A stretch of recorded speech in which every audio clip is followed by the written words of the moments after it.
Después de escuchar estas primeras palabras, casi tenía que haber puesto dos barras, donde pone enfoque, haber puesto barra método, puesto que, al menos para que no haya desde el principio, esperemos al final, por lo menos que no haya defraudamiento.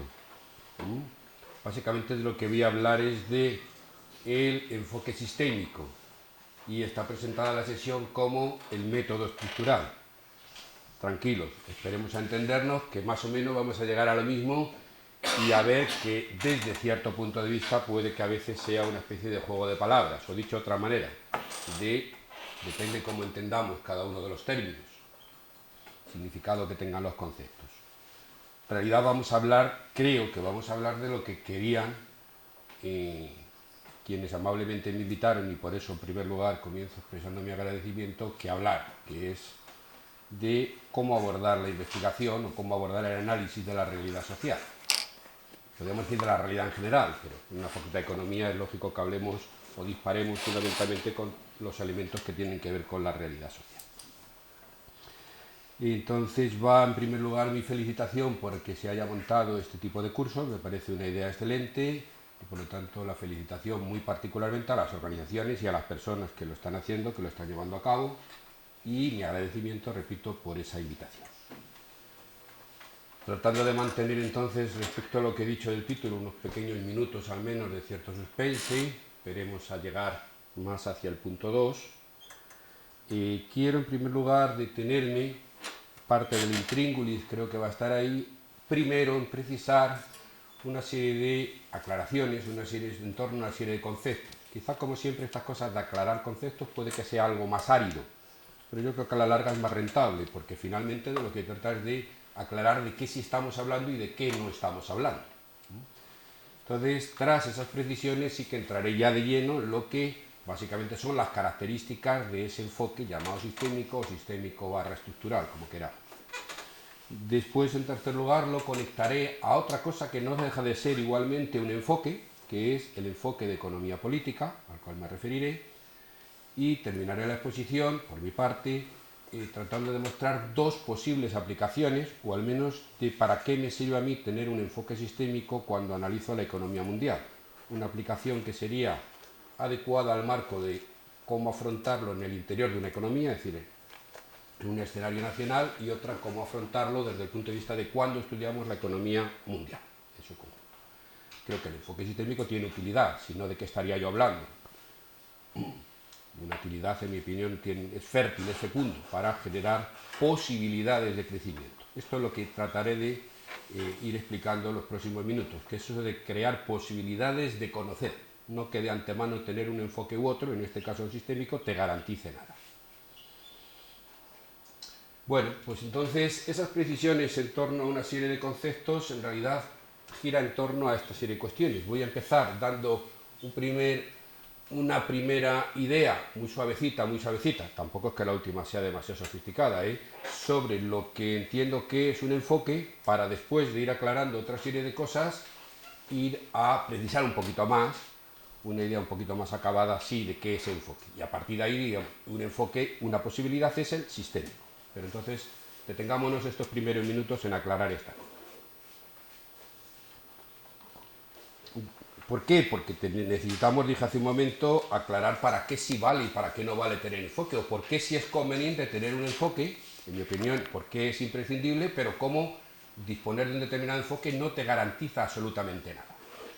Y no te garantiza absolutamente nada con respecto a qué. Cuando estamos hablando aquí ahora de conocer, estamos hablando de conocer la realidad. Dije antes, conocer la realidad social, para acercarlo ya más a lo que son los cometidos de las disciplinas que estudian el comportamiento de la sociedad.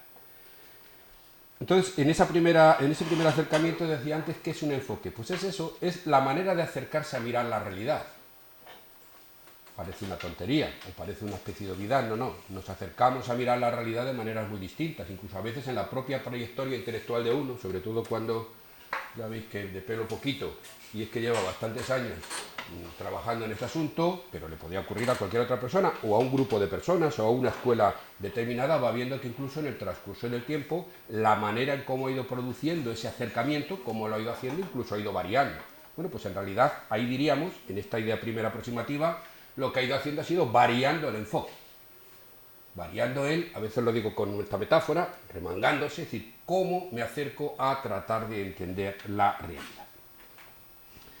Si queréis, si lo tuviéramos que emplear una palabra un poco más repiponcia, digamos que en el fondo eso es lo que se dice que es una heurística. Sería una palabra, porque eso es tan repiponcia y nos queda un poco más ligerita la del enfoque, ¿verdad?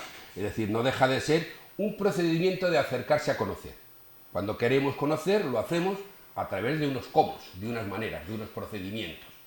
Luego distinguiré esto del método específicamente, por eso la palabra método yo la empleo menos, aunque es la que nos enunció anteriormente María Ángeles, porque yo creo que los métodos, el próximo día, si estoy bien informado, cuando van a hablar, por ejemplo, de un tipo de métodos, que son las técnicas cuantitativas. Eso es lo que entiendo yo que es más el método, pero de nuevo es una cuestión de entendernos bien con las palabras. Entonces, para no perdernos, digo, inicialmente, yo lo que planteo es que un método es un enfoque es ese modo en cómo nos acercamos a intentar conocer una determinada realidad. Pero de verdad, cuando lo que tratamos es de conocer, ¿cuántas veces llevo ya empleada la palabra? Ahí tenemos un auténtico reto, que es elaborar teoría. O sea, una teoría específica, generalmente quien trabaja en teoría no habla solo de una, o cuando hablamos de una disciplina, como diré luego, hablamos de un conjunto de teorías, pero hablando ahora como si lo singularizáramos, ¿qué es hacer teoría? Pues hacer teoría es tratar de explicar, dotando de determinados conocimientos, una realidad, de unos determinados hechos o unos determinados fenómenos. Es decir, y cuando entonces hablamos de esto, pues claro, cuando hablamos de teoría ya no es de cualquier cosa. Si tenemos que aportar, si tenemos que generar conocimiento, ese es el sentido que le estoy dando a lo de la teoría, pues está claro que tenemos que tener un previo aclaramiento de qué tipo de axiomas o de postulados partimos, qué tipo de hipótesis son las que hacemos, qué tipo de proceso argumental coherente, consistente, etcétera, llevamos a cabo y, si hablamos de teoría, qué tipo de pruebas de contraste o de contrastibilidad o de diálogo con la realidad empírica, con los datos, tenemos. No hay teoría si no hay contraste con la realidad. Estoy hablando de teoría en general. Si veis, en varios de los momentos he puesto barra teoría científica y luego con el campo también pongo. Cuando estamos hablando de lo que propiamente entendemos las ciencias, lo que usualmente a veces llaman ciencias normales, otros lo llaman ciencias duras, otros simplemente ciencias, porque identifican que esas son las únicas. Cuando estamos hablando para entendernos de física, biología, etcétera, etcétera, estos términos tan generales que he dicho de teoría tienen una concreción mayor.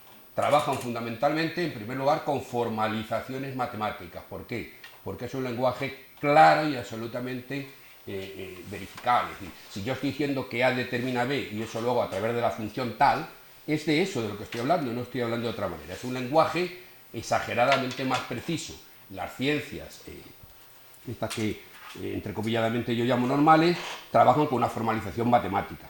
Y trabajan fundamentalmente elaborando leyes, elaboran teoría enunciando leyes. ¿Por qué? Porque generalmente en ese tipo de ciencias lo que hacen es estudiar realidades que tienen regularidades, se reproducen de determinada manera. Entonces, a algo que se reproduce de determinada manera, cuando tú eres capaz de explicar por qué se reproduce de esa determinada manera, lo que haces es enunciar leyes. Por eso cuando vais a la biología, a la física, etcétera, casi todo el estudio de teoría se hace a través de las leyes. A veces incluso se le pone el nombre del señor o de quien sea, o algo que esté vinculado a quién o cómo se hizo. Pero en definitiva enuncian un conjunto de leyes y lo hacen a través de ese lenguaje matemático con bastante precisión. Y además, las pruebas de contraste son pruebas de contraste totalmente empíricas, verificables, y además, generalmente quieren dotar a esa disciplina, a esas leyes, ese tipo de teoría que están haciendo, quieren dotarle de capacidad predictiva. Piensa que realmente si algo con esa regularidad se da de determinada manera y enuncian una ley para eso, esa ley dirá que siempre que se reproduzcan tales cosas volverá a ocurrir exactamente lo mismo. Eso lo puede hacer cualquier disciplina o cualquier tipo de estudio de la realidad, y sobre todo cuando hablamos de la realidad social. Pues por ahora, pues si a alguien le interesa este tema, le pongo puntos suspensivos. Yo creo que no. Yo creo que cuando analizamos la realidad social, cuando analizamos cómo nos comportamos los humanos, en realidad, cuando vivimos en un entorno colectivo, creo que tiene poco que ver con la mayoría de las cosas que estudia la física, la química, la biología, la geología, etcétera, etcétera. Por tanto, puede que no a cualquier elaboración teórica tengamos que ponerle unos niveles de exigencia como los que he dicho de formalización necesaria, me refiero imprescindible siempre. No hay quien enuncie en física cosas que no vayan efectivamente formuladas en términos matemáticos, pero ya desde el siglo XVII, XVIII. Por tanto, no es una cuestión que tenga que ver con ninguna modernez ni con nada con la actual. Que en cualquier otro tipo de disciplina realmente tenga que exigirse ese tipo de formalización a la mayoría de las cosas que se estudian es cuanto menos discutible. E igual, por lo tanto, que la realidad social se reproduzca a través de un tipo de regularidades que permitan enunciar leyes, pues probablemente se podría poner en tela de juicio. Quiero decir, en duda. Por tanto, he tratado de decir sí que el conocimiento lo que significa es capacidad teórica, o dicho de otra manera, capacidad de generar explicaciones, interpretaciones de una determinada realidad, y eso necesita una serie de requisitos que dije anteriormente, pero no a todo tipo de realidad. Para conocerla le pongamos los retos que tienen lo que llamamos las ciencias normales. A continuación, el siguiente renglón que aparece es ¿qué es un cuerpo teórico? Pues un cuerpo teórico es lo que es un conjunto de teorías que vamos elaborando que sean compatibles entre sí. Compatible quiere decir que efectivamente lo esencial de una no significa que pone en cuestión la otra, sino más bien lo contrario, que hay unas coherencias entre unas y otras. Y eso es lo que permite que haya una buena parte del proceso de ir creando un corpus, se diría, un cuerpo teórico que es bastante acumulativo. Con esto no estoy queriendo decir que ninguna disciplina, ni de las que he citado antes siquiera, la física o cualquiera, simplemente sea como una especie de castillito que le vamos poniendo piezas, no.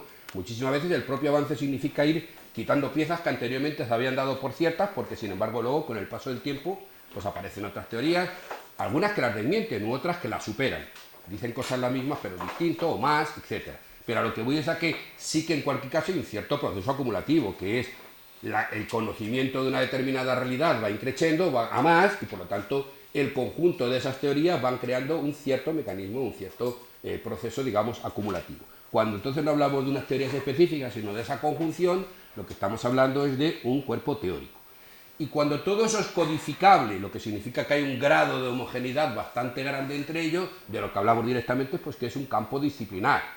Es decir, a veces lo que llaman una disciplina, o cuando hablan directamente en este tipo de ciencia, la biología, etcétera, pues de lo que hablan es de un campo científico, y punto. Eso es un tipo de cosas. Digamos que ahí, pata negra, desde el punto de vista de conocimiento clave, he querido poner el acento en lo de la teoría, porque finalmente el cuerpo teórico lo que es un proceso de ir haciendo compatibles un conjunto de teorías.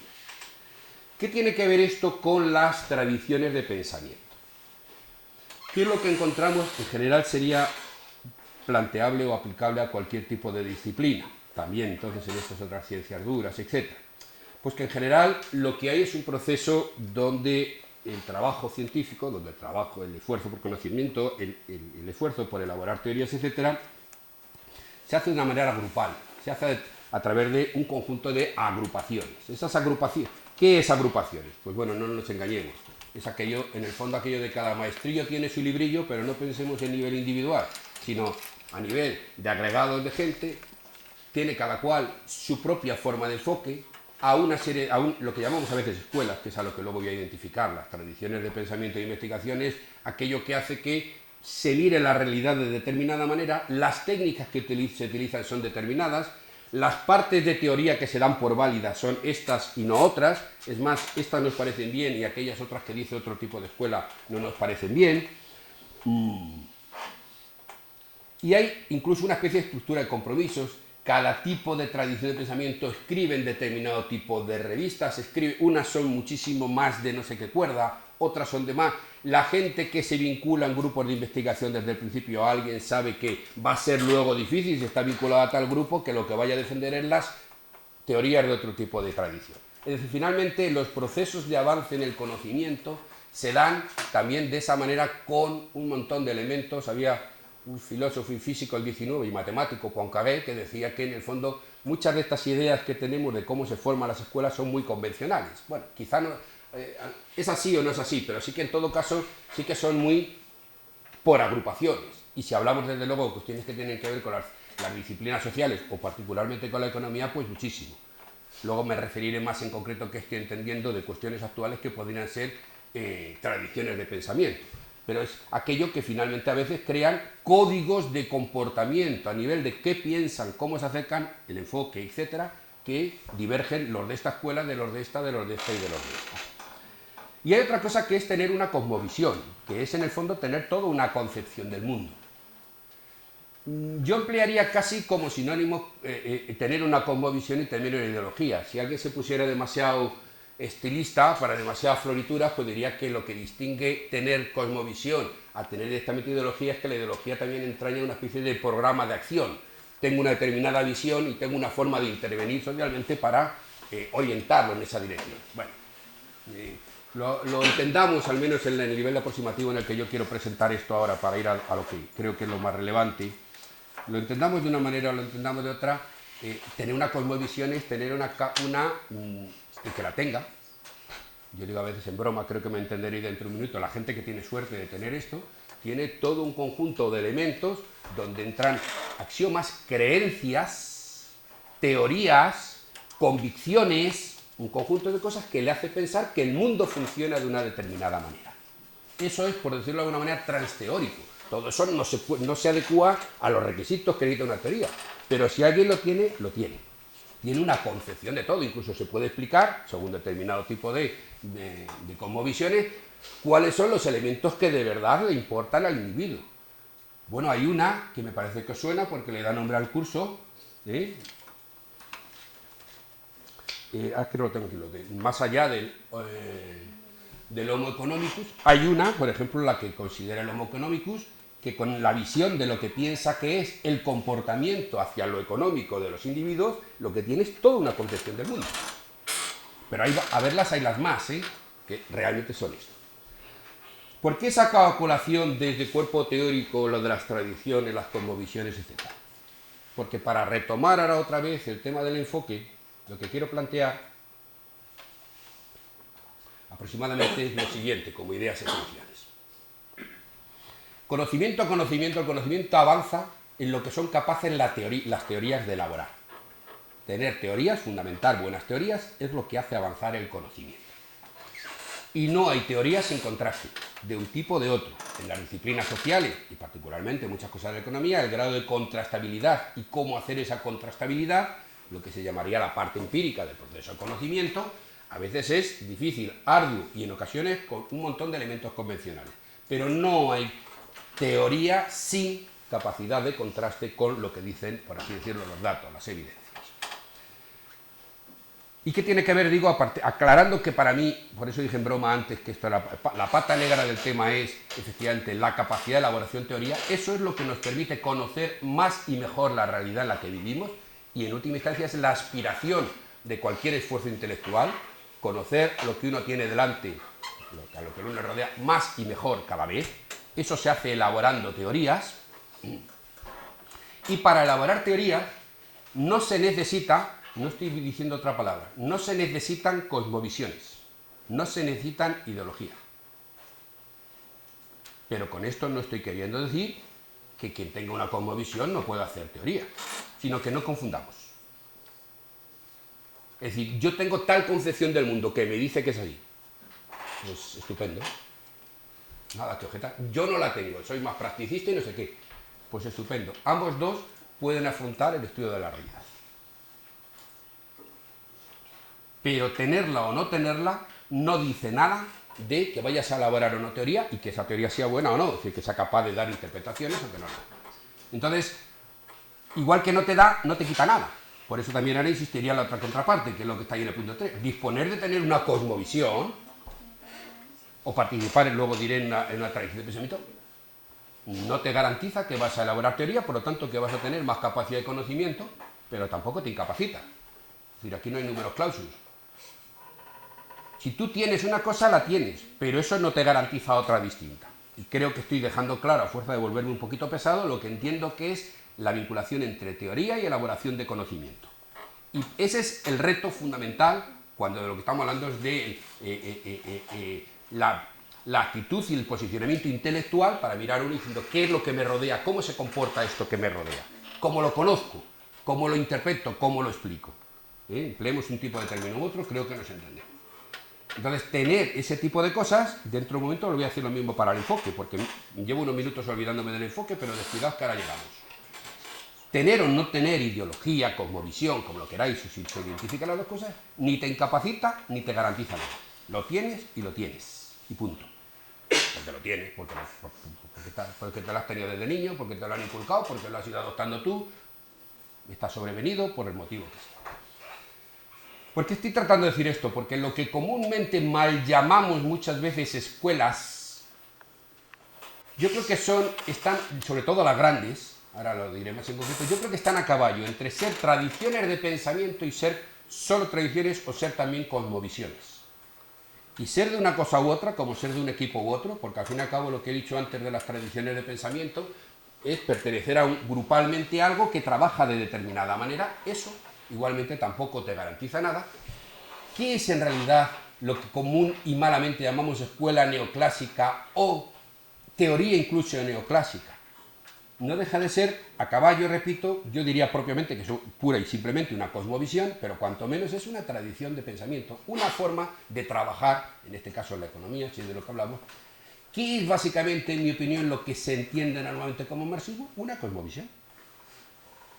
En parte, ¿a qué se parece más casi todo lo que se ha creado en torno al keynesianismo? Claramente como una escuela, una tradición de pensamiento. Una forma determinada de abordar un montón de cosas, que cuando tú vas a trabajar vas con un petate. Y repito lo que está anteriormente para no ser más pesado y cortaré ya ahí. Y es que eso es malo o es bueno. No es ni malo ni bueno. Cada cual tiene lo que tiene. Yo pienso que esto es lo más interesante y yo pienso que esto es lo más interesante. Lo que digo es que esto todavía lo único que hace es colocarte en la puerta para abrirla.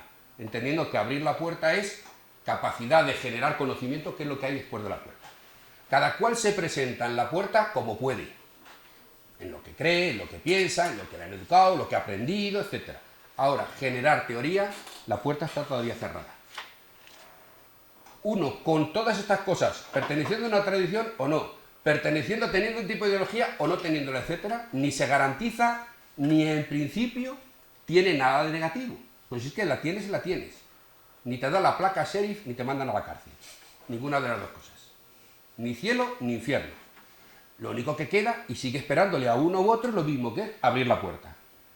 Entrar en el proceso de conocimiento. Y eso es la elaboración de teoría. Y ahí es donde luego entra algo, fijaros que voy a acabar con esto mismo que estoy diciendo, con el enfoque. Dije antes, es una manera de acercarse. Bueno, pulámoslo un poco más, y como luego vamos a hablar en concreto de uno en particular, creo que así todavía lo entenderemos más. Un A, B, C, D, primero, segundo, tercero, cuarto, como uno lo quiera plantear, con el que nos acercamos a esa realidad para elaborar teorías. No tiene objeto tener enfoque si no es vinculado a decir quiero elaborar teoría. Nos ponemos un pelín, solo un pelín de repiponcios, decimos, ¿qué es en realidad un enfoque? Es una perspectiva de análisis. Nos ponemos un poco más chabacanillos o un poco más simples, pues decimos, ¿qué es? Remangarse de una manera determinada para decir cómo yo afronto la elaboración de teoría. Generalmente cada tipo de tradición de pensamiento es más acorde con un tipo de enfoque u otro, pero a veces no lo conlleva. Si habláramos de economía, esto incluso es más elástico, más flexible. Pero hay otro tipo de disciplinas donde trabajar con determinado tipo de enfoque en cuestiones de ciertas ramas de física requiere el bagaje común que tiene la gente que participa en esa tradición de pensamiento, un conjunto de cosas, entre ellas un determinado tipo de enfoque, una manera de mirar. Pero el enfoque no es todavía tampoco la teoría, el enfoque se pone igualmente ahí al lado de la puerta a ver si la puede abrir. Lo que sí es aconsejable, por las razones que se irán derivando de cuando hable luego de un tipo determinado de enfoque, es que es difícil acercarse a hacer teoría sin tener enfoque. Además, y sin ser consciente, peor todavía, de que uno lo tiene. Habiéndolo asimilado, por así decirlo, inconscientemente, y decir, aplicar determinados tics y ni siquiera saber que es que lo estás aplicando. Tú te acercas a estudiar esa realidad que quieres conocer, interpretar, etcétera, a partir de un conjunto de considerandos, un conjunto de criterios que son los que te da precisamente el enfoque. Pero por eso mismo, el enfoque JVX, del que voy a hablar luego, no te garantiza. Lo que yo estoy convencido del tipo de enfoque, que es por lo que luego me detendré más minutos en explicaros, es que este enfoque creo que es fértil, es fecundo, es decir, posibilita hacer una serie de cosas en el campo luego con la teoría, pero de entrada tampoco esto lo garantiza. Que sí permitirá un determinado tipo de enfoque que cada cual, al que se ascriba, al que le parezca más interesante, dirá, bueno, pues yo voy por aquí, yo voy por aquí. Realmente el enfoque te tiene que servir, pues, en primer lugar, para hacerte buenas preguntas. que es por donde empiezan muchísimas veces los problemas, para bien en unos casos y para mal en otros, en el conocimiento. Hacerse buenas preguntas no es tan sencillo. Bueno, en ocasiones los que anden liados, algunos creo que sois todavía del grado, etcétera, pero los que anden liados con trabajos de investigación de máster o tesis, bien que lo saben, hacerse buenas preguntas es complicado. Generalmente tener un tipo de enfoque u otro es uno de los elementos que ayuda, cada cual donde piense que le puede ser más interesante, creo que ayuda efectivamente. Ayuda no solo a hacerse la buena pregunta, sino inmediatamente lo que viene después, la hipótesis, por donde uno cree que tiene que ir a buscar la respuesta a ese tipo de pregunta. Ayuda a dotarse normalmente o al menos a discernir buenos métodos. Empleo aquí el término de método en el sentido más típico que quizá nos suene mejor, de técnicas. No necesariamente siempre cuantitativas.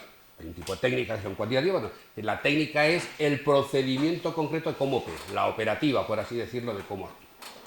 Y probablemente también por esto mismo un buen enfoque lo que tiene que hacer es ayudar a buscar buenas soluciones.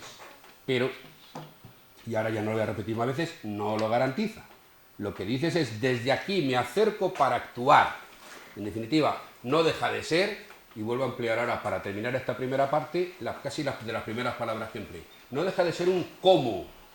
¿Cómo abordo? Por eso hago así a veces.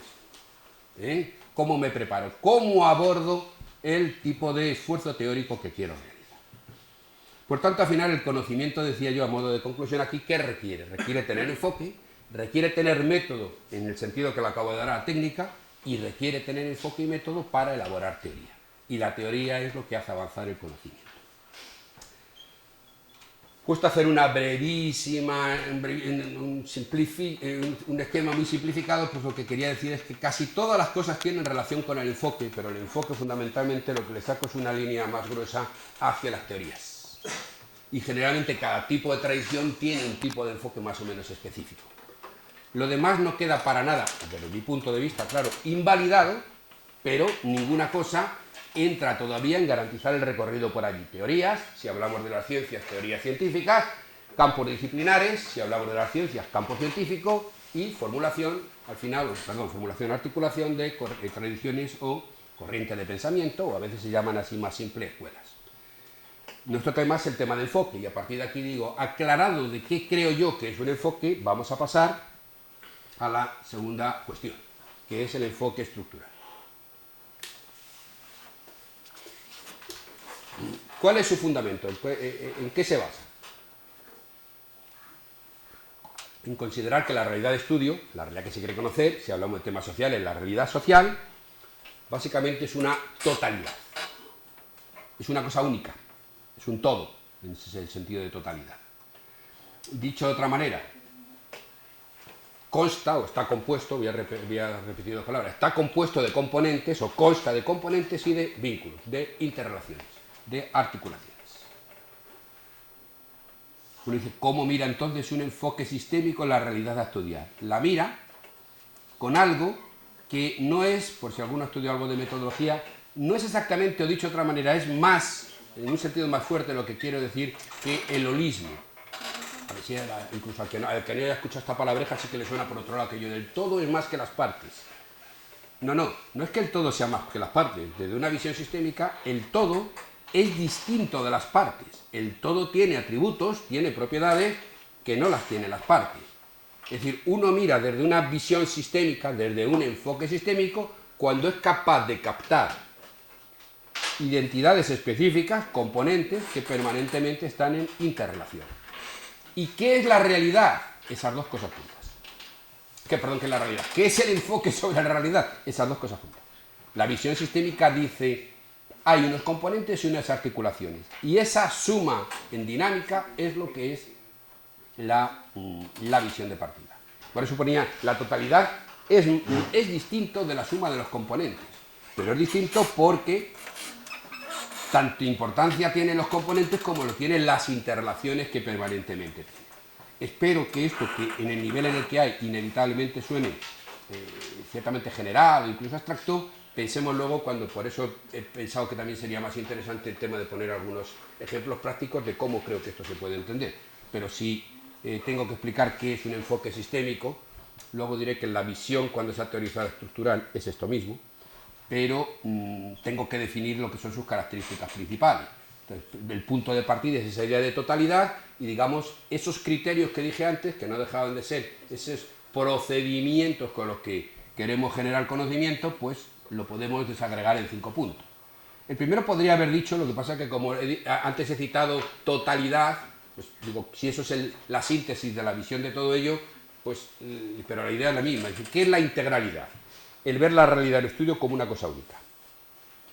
Es una cosa, es un todo, es un patrón de organización exclusivo, único.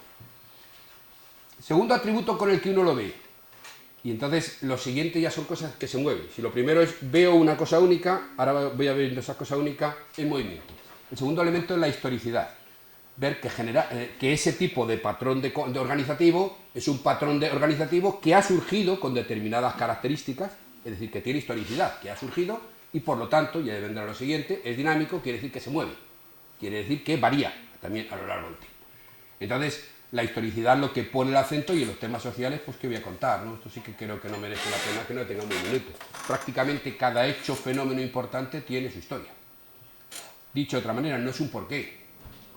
Lo creo, a mí me lo contaron siendo todavía estudiantes, podéis entender que antes de ayer más o menos, que había en mi época un profesor, y tampoco es tan antigua, había un profesor yo no sé si era en historia medieval o en filosofía, que algo tenía que ver también con cuestiones históricas. Me parece que era algo de historia, que llegaba a cierto punto cuando quería explicar grandes acontecimientos decía, y llegado a esto, por esos raros milagros que de vez en cuando se producen, este hombre lo tenía todo solucionado, si son milagros. Bueno, la visión sistémica de alguna manera no quiere ahorrarse en aspirinas, quiere tener dolores de cabeza, quiere decir por qué, quiere buscar porqués. Entonces tú ves una determinada realidad y sabes que esa realidad tiene historia. Y por lo tanto sabes que una parte de la propia explicación de lo que es la vas a tener que buscar en sus propios orígenes. Dicho de otra manera, y que todo eso tiene una casuística que la ha dado origen. Pero a su vez no te vas a quedar ahí tampoco. Ninguna realidad, sobre todo si estamos hablando de cuestiones donde la historia es larga, es solo lo actual en lo que deriva de cuáles son sus orígenes, porque luego eso ha tenido lo que podríamos llamar una biología, ha tenido toda una evolución, ha tenido una dinámica, lo que llamamos un principio de dinamicidad, una biología. Los componentes de esa realidad y las relaciones unos con otros han ido a su vez alterándose a lo largo del tiempo. Luego el tercer elemento que uno observa, que en el petate que uno lleva, otro de los elementos que dice, una cuestión es captar los orígenes y otra cuestión es ver su evolución. La cuarta cuestión es la causalidad circular, aunque habría otra forma de interpretar esto, pero así, incluso probablemente más sutiles y a lo mejor un poquito más adecuadas, pero yo creo que en esto nos entendemos. Un enfoque sistémico no busca de 1 se pasa a 2, de 2 a 3, de 3 a 4 y de 4 a 5. Y por lo tanto, el tránsito de 1 a 5 obligatoriamente tiene las estaciones de paso 2, 3 y 4. Un enfoque sistémico busca la interdependencia, la interrelación del conjunto de cosas, de modo que incluso a veces elementos que en su origen podrían ser efectos, a partir de un momento determinado pasan también a ser causa. Y por eso pone el acento más bien en las interrelaciones, articulaciones, interpenetraciones, como se quiera decir, y no en relaciones puramente de causalidades lineales, sino que las causalidades son de tipo circular. Y la quinta cuestión es que generalmente cada vez que estudiamos cualquier tipo de sistema, y en disciplinas sociales, pues me parece que también es evidente, son sistemas siempre abiertos, sistemas que están vinculados unos con otros.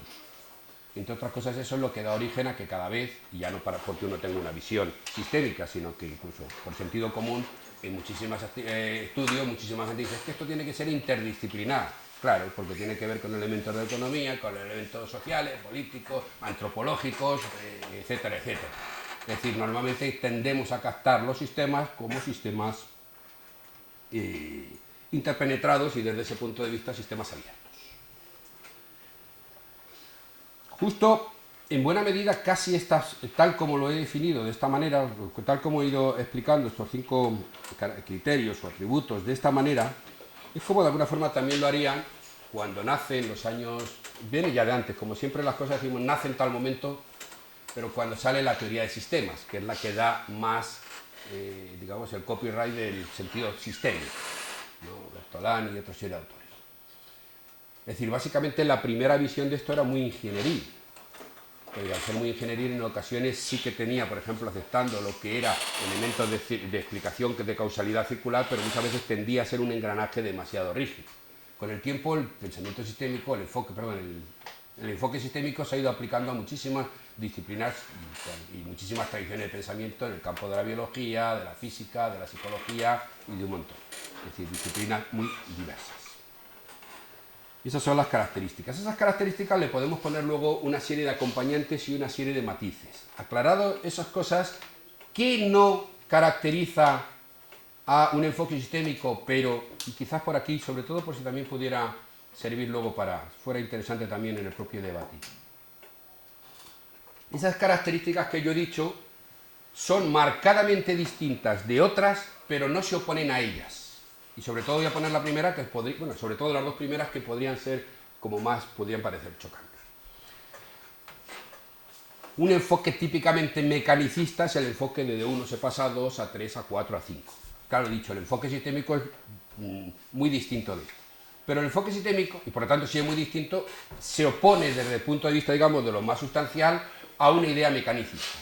Pero ojo, un enfoque sistémico acepta, o debe aceptar, que hay determinadas cuestiones que se pueden estudiar desde el punto de vista de relaciones puramente de mecánica causal. Es decir, de que A es el que causa B, o que B es el que causa C. ¿Por qué? Porque hay fenómenos en la vida social también, en la vida económica también, prácticamente en cualquier campo de conocimiento, que efectivamente sí pueden establecerse de manera mecánica. Ahora dice, el grueso, la mayor parte del conocimiento que ha de generarse sobre la sociedad, con un pensamiento mecanicista no se va a ningún lado. Pero no quiere decir que no admita que también pueda haber elementos que se puedan estudiar como ciertas relaciones lineales. Se puede estudiar. Hay un conjunto de cuestiones, cuando uno estudia, pondría muchas, pero me está viniendo ahora según hablo a la cabeza, cuestiones de los mercados financieros donde claramente hay un A que determina un B. Eso es una relación típicamente lineal causal. Bueno, uno puede tener un pensamiento sistémico y aceptar que determinados estudios específicos sí se presten a elementos lineales, pero no la mayor parte y sobre todo los fundamentales. Algo similar querría decir sobre la visión atomista. La visión atomista es la visión, si hablamos sobre todo, sigo hablando de lo social, que creo que nos entendemos mejor, de, en vez de estudiar las cuestiones desde el punto de vista de comportamientos colectivos, individualizarlos. Pensar que lo que hay son entes particulares, individuos. La visión individualista, si se quisiera decir, pasa que el concepto individualista tiene otra connotación.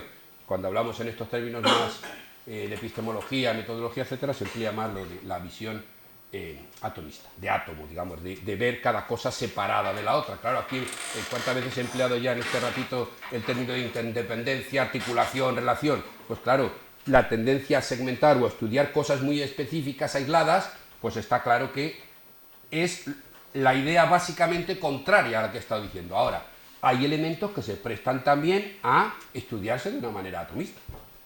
¿Que no son la mayoría? No.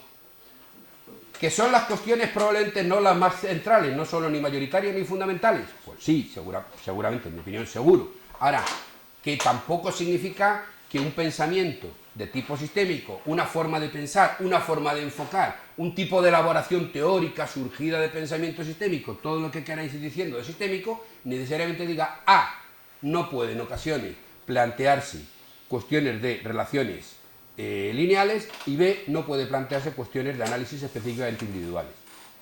Eso no es lo esencial, eso no es lo mayoritario, pero no está chocando absolutamente. Y también es distinto, en este caso mirando otro sesgo, de lo que habitualmente, esto sí que lo habéis escuchado supongo más, es un método dialéctico. Un método dialéctico lo que dice es que las cuestiones avanzan por oposición de dos. Recordad, bueno, a algunos sí que les sonará más, tesis, antítesis, etc. Bueno, hay un conjunto de cosas en la realidad que se prestan efectivamente a hacer un procedimiento, un tipo de método, como queráis, dialéctico. ¿Qué queréis? Hay muchísimas otras cosas que no avanzan por oposición de un elemento a su contrario. Simplemente porque no es así la realidad. Si queréis un día le sacamos tarjeta roja a la realidad. Lo siento. Pero es que hay muchísimas cosas en la realidad, que la realidad social, por ejemplo, que es que no se prestan a utilizar la dialéctica. Entonces, el pensamiento de tipo sistémico, el planteamiento de tipo sistémico, el enfoque de tipo sistémico, ¿niega la validez del método dialéctico? No. Lo que dice es que el método dialéctico no es el método fundamental con el que hacer el análisis, pero no lo niega tampoco. Lo que he querido de alguna manera es más el énfasis que pongas en que esto es lo que piensas que son los mecanismos, los elementos, los criterios de acercamiento a la realidad para estudiarla y para poder teorizar, no quiere decir que necesariamente expulse del paraíso, en este caso del buen ejercicio del análisis, a cuestiones que no las comparte, piensa que tendrían que ser excepcionales y que por lo tanto eso no define el propio enfoque, pero en ocasiones pueden ser compatibles. ¿Y qué otros 4 rasgos añadiría yo más para terminar toda esta partilla? Bueno, pensamiento de tipo sistémico no es exclusivo, en este caso puede haber otras formas de pensamiento múltiples y de muchos tipos. Es muy humilde. Declara que el conocimiento que es capaz de generarse teóricamente, etcétera, es un tipo de teoría a la que se puede elaborar falible. Falible quiere decir que efectivamente puede ser rechazable. Por decirlo de alguna manera, la contraposición de aquello de quien cree que busca conocimiento apodíctico, de certezas verdaderas con mayúscula.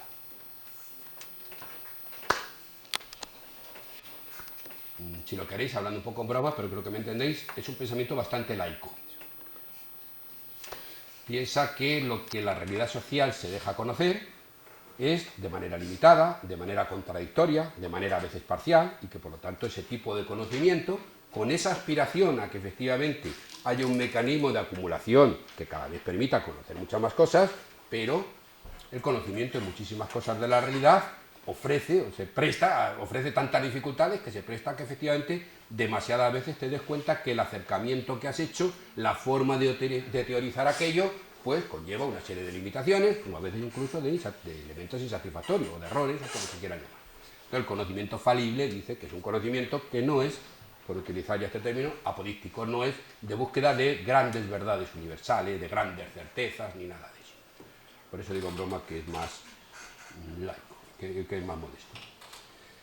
Es un conocimiento que a lo que apuesta además es por elaborar un planteamiento, un discurso, a partir de teoría, elaborando teoría, pero persuasivo. ¿Qué quiere decir en este caso persuasivo? Pues que sea convincente porque es coherente. Y esa convicción, a partir de esa coherencia, y vuelvo otra vez al requisito que en este caso lo tiene que brindar una buena teoría, porque hay contraste empírico.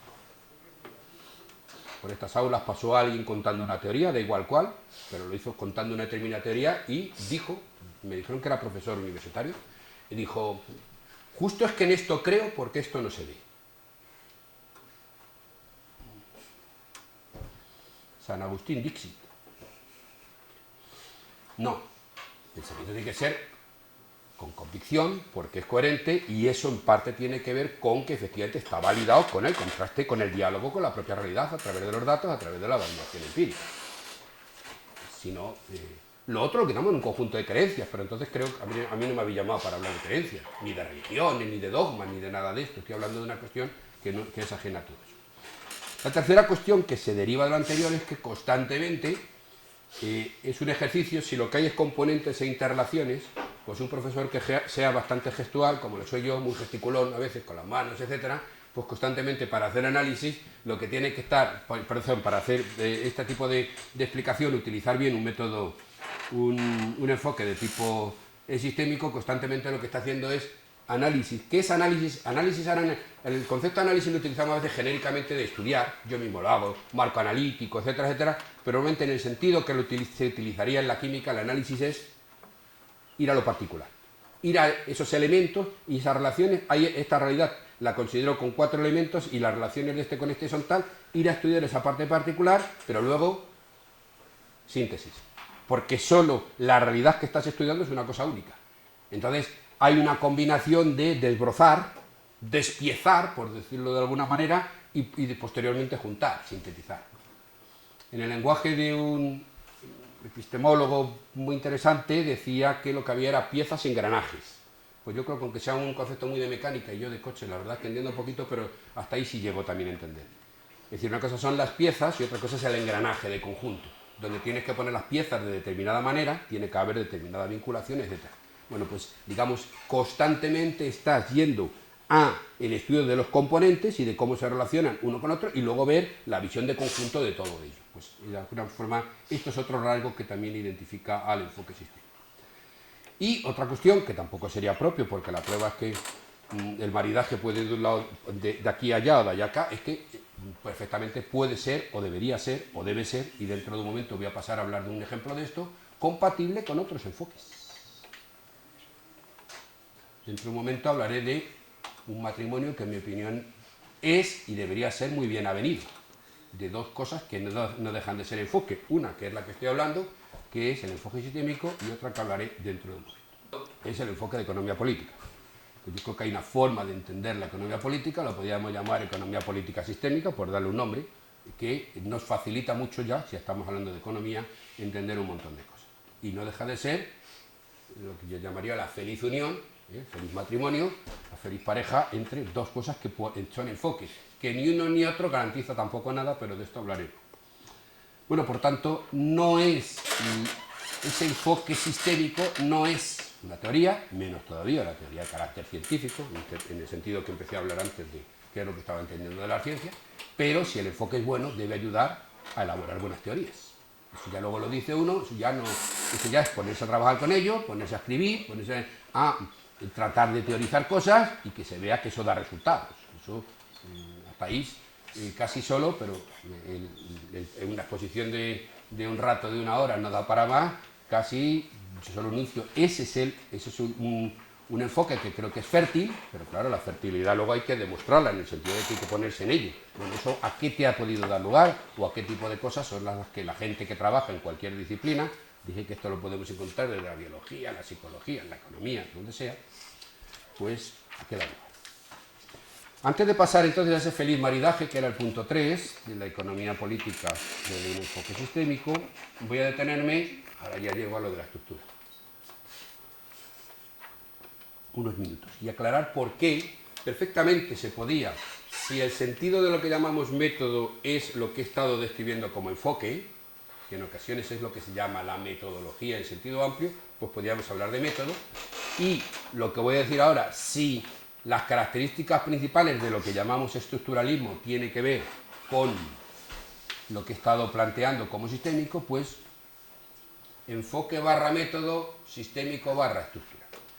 Voy a ver cuáles son las pequeñas peguitas en algún aspecto por el cual a mí me gusta más, la habréis deducido hasta ahora que está hablando de sistémico, sistémico, sistémico, las pequeñas peguitas que yo le veo a utilizarlo, pero si uno efectivamente es consciente de cómo se pueden resolver esas pegas, perfectamente yo sigo siendo gran amigo de todo el que hable de un enfoque estructural o de un enfoque sistémico, y perfectamente no tendría ningún problema en decir que comparto en lo que hago una visión u otra, y que uno es estructural.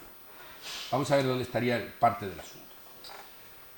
Es un término muy poco utilizado, aunque a veces pueda sonar así como muy... Cuando estamos hablando, dándole un sentido determinado a la estructura, al estructuralismo. El estructuralismo es una corriente, básicamente, ahora llegaré a España, y tranquilo que no me voy a detener mucho, que nace de una serie de trabajos, curiosamente el primero de todos, y probablemente el trascendental de todos, que da lugar a lo que se llamó el estructuralismo, de un análisis en el lenguaje.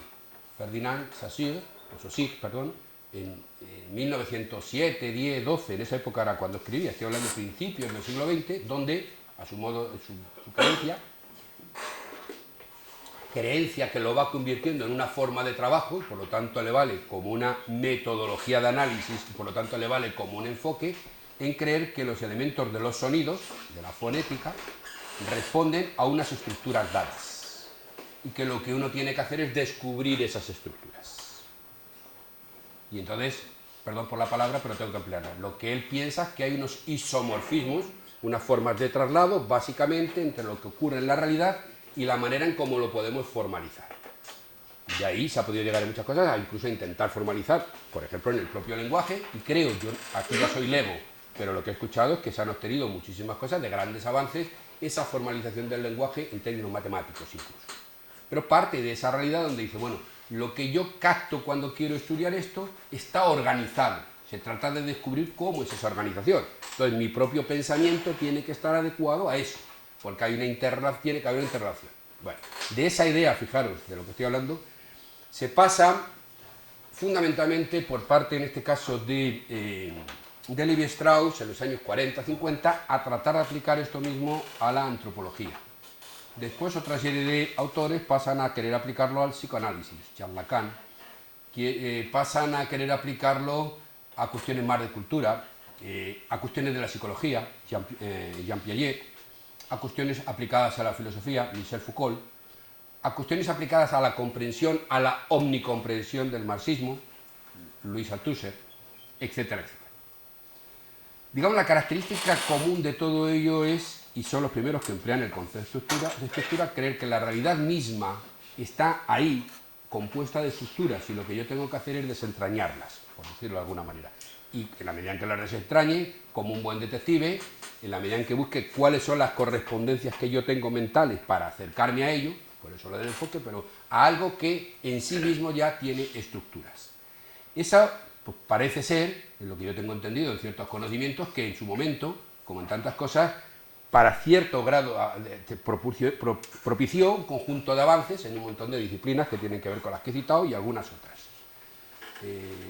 Tantas como en principio se decían y tantas como muchos se apasionaron, estoy hablando ya de los años 50 y 60, bueno, eso está ahí bastante paradito, no parece que haya luego progresado bastante más. Pero era un producto francés. Alguien con alguna hazaña diría, no sé yo, es un producto demasiado parisino. Pero no sé yo y no voy a decir quién. Pero es así, y eso era el estructuralismo. Pero caray, nosotros, y sobre todo en esta facultad, en esta y en la vieja universidad, el sentido a hacer un sentido más concreto. Sentido que hay se le debe fundamentalmente a José Luis San Pedro, y ya definitivamente cuando trabaja con su discípulo, ambos ya fallecidos, Rafael Martínez Cortina. No era exactamente eso, aunque había en algunos aspectos que dependía cuando escribía que podía estar ahí. San Pedro escribe en un páramo, José Luis San Pedro escribe para todo en España, un páramo cultural. Está escribiendo la realidad de las universidades y la realidad de este país de los años 50. Entonces el mérito es tremendamente grande. Y cuando está elaborando más ya su teoría estructural es en los años 60. La verdad es que para él las bases o los antecedentes por los cuales él llegaba a tener un enfoque que decía de la ciencia moderna y por tanto también decía aplicable a la economía estructural, él cuenta con un montón de antecedentes. Cuenta con antecedentes desde los fisiócratas a escuelas culturales, a escuelas de escolástica, me refiero, de corrientes de pensamiento que dije antes, alemana, a visiones incluso arquitectónicas de cómo organizar un todo. Pensás que al final siempre la cuestión es la misma.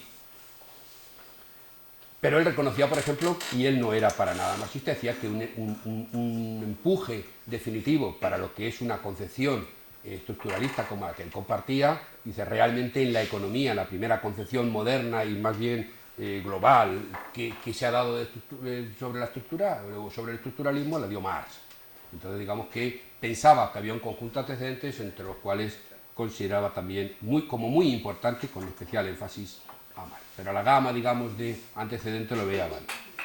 Un poquito tiempo después, entre otras cosas porque era más joven, el otro canal de penetración en España, en el sentido de influencia, en este caso sí que con cierta impronta francesa, es más por el lado de José Manuel Beiras, catedrático, creo que ya no está en ejercicio de Galicia, mucho tiempo en Santiago, con una trayectoria excepcional como profesor universitario, etc.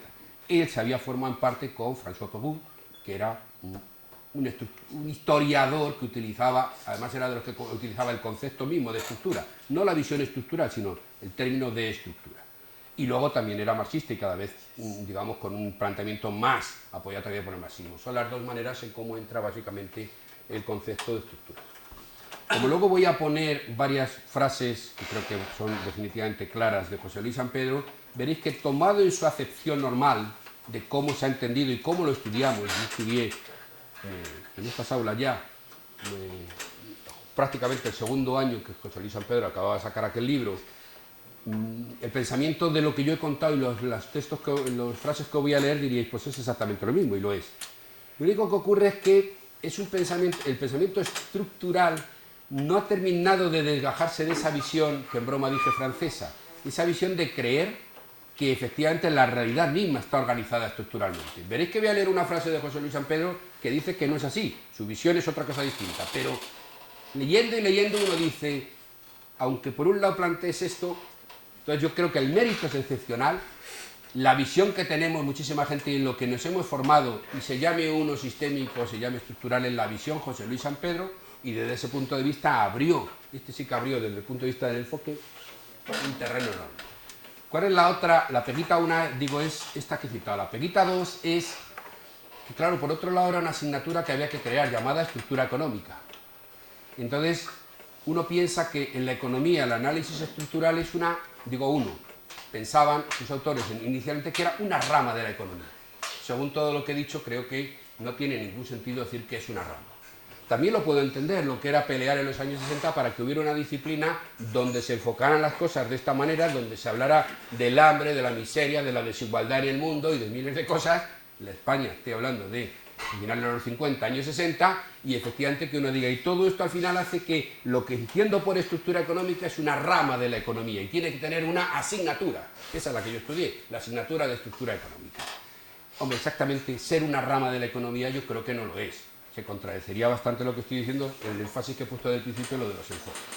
Por tanto, no quita de determinado tipo de elemento, yo creo que pudiera dar lugar a algún malentendido, yo creo que sería casi sinónimo. Pero es que no lo creo yo, lo cree José Luis Ampero en el año 69. Tenéis ahí estas 4 frases que las voy a leer seguidas, no es mucho porque lo hacemos en un minuto, pero que os va a sonar, casi están empleando palabras de lo que yo mismo he empleado hace un rato. Son del año 69, en el libro que ya escribió también con Martínez Costa. Dice, en la ciencia moderna se acusa cada vez más la preferencia por una metodología estructural que se guía para el análisis de la realidad por la combinación de 2 notas, totalidad e interdependencia. La primera, interpretación global del campo real contemplado, de lo que estamos estudiando, y la segunda, interdependencia entre los elementos integrados en esa unidad de conjunto. Creo que no suena. Estamos no ante una simple cadena de causas y efectos sucesivos, sino ante una especie de causalidad circular en la que el efecto influye sobre su propia causa. Se trata de, sigue hablando, fenómenos mutuamente relacionados entre sí e insertos en una totalidad que es la estructura. A esa totalidad es la que llamamos. Construimos así, aquí viene, unas estructuras mentales, las hacemos nosotros, no es que estén en la realidad, construimos así unas estructuras mentales a través de las cuales contemplamos e interpretamos y en cierto sentido reconstruimos la realidad. Luego habla de que se acaba de inventar la teoría de sistemas y dice, porque en definitiva, lo pone él con mayúscula, estructura y sistema son el mismo modo de interpretar el mundo, aislando en él ciertas partes o sus conjuntos que una vez tomados como unidad de estudio se someten al análisis de sus interdependencias internas, de sus relaciones con el exterior y de sus consiguientes comportamientos. Eso es el análisis estructural y de sistemas. Y lo está diciendo en el año 69. Luego el mérito del enfoque todo para él, tomando a mí solo como un portavoz que lo que estoy es insistiendo de una manera determinada, pero el análisis está ahí. Es cierto que ciertas palabras pueden ser discutibles, etcétera, pero quien no lo que escribe puede ser sometido a discusión. Vamos con lo penúltimo y lo último, que es más breve, y a partir de ahí podemos ya ir a lo que seguramente os interesará más, que es opinar y preguntar lo que sea. Hablaba antes de un feliz enlace. Ahora que tanto divorcio, decía ayer en la televisión, escucháis mucho divorcio en España. Pues, también hay un matrimonio, hombre, aquí tenéis uno. ¿Qué es en realidad lo que llamamos, lo que los propios inventores del término llamaban, estoy hablando de Adam Smith, Ricardo, llamaban economía política? Pues no es otra cosa, se me ha borrado con lo bonito que lo traía, se ha borrado ahí un poco esto, pero se entiende. Pues esta parte se puede, cuando hablamos de economía, tomémoslo, que la producción lleva al intercambio y el intercambio lleva a consumo, sí, pero lo que les interesaba, cuando Smith, y luego ya definitivamente Ricardo razona, lo que les interesa de él es este otro triángulo.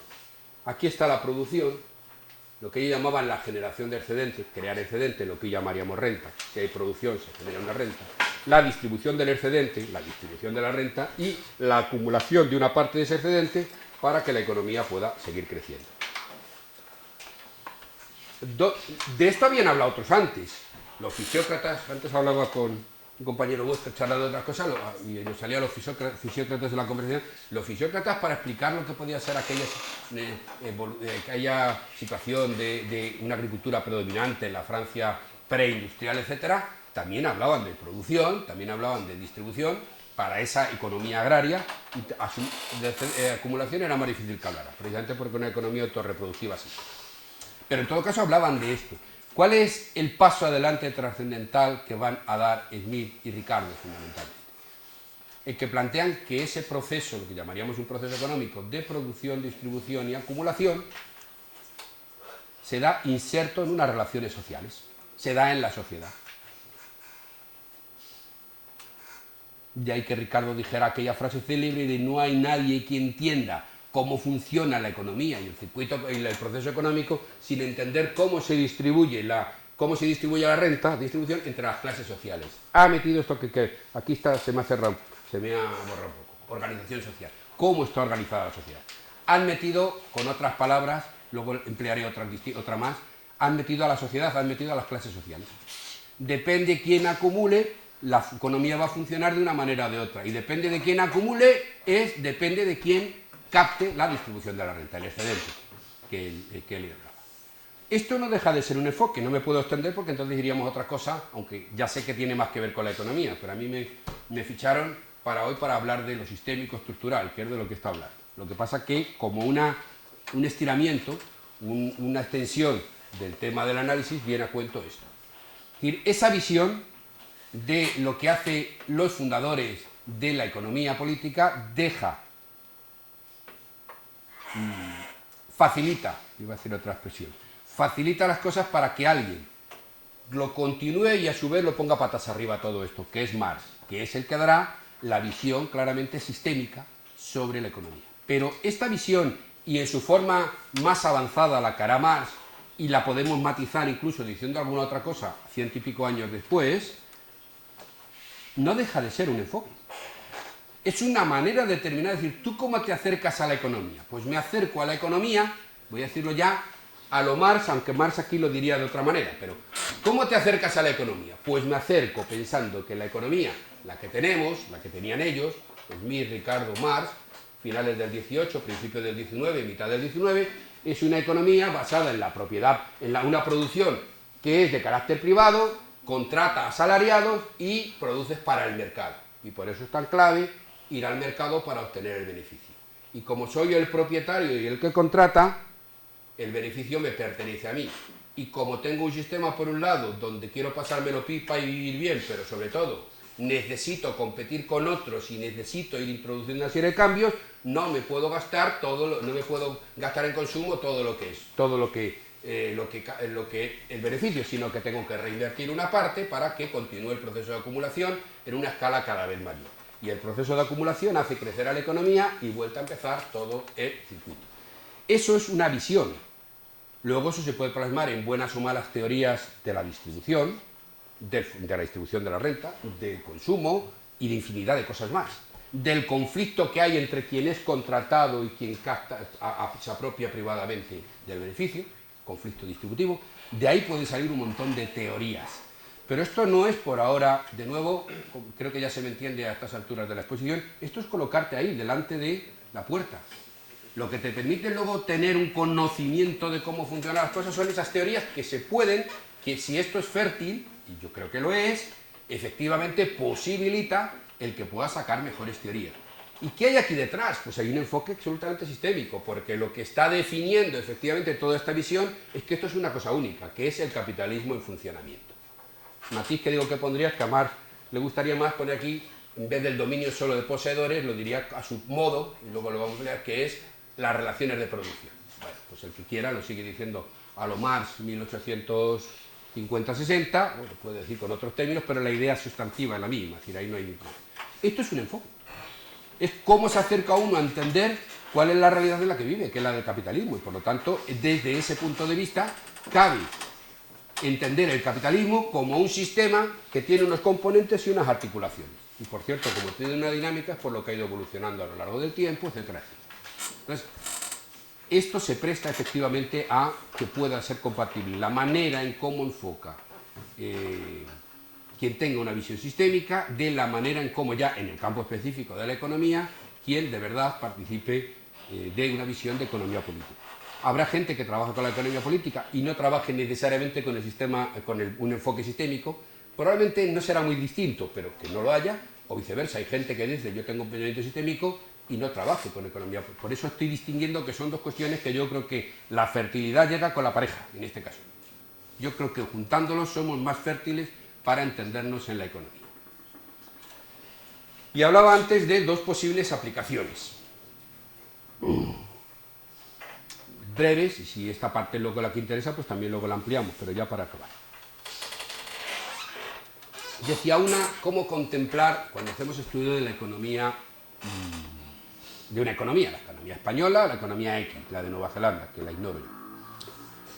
Bueno, esto que está puesto aquí tiene un ejemplo más sencillo, que es el que, lo siento, algunos, como soy reincidente y me habéis escuchado y venís a distintas clases, pues me parece que ya me lo habéis tenido que escuchar en alguna cuando he explicado, pero yo creo que el ejemplo es bueno y hasta en el matiz que luego diferenciaré también.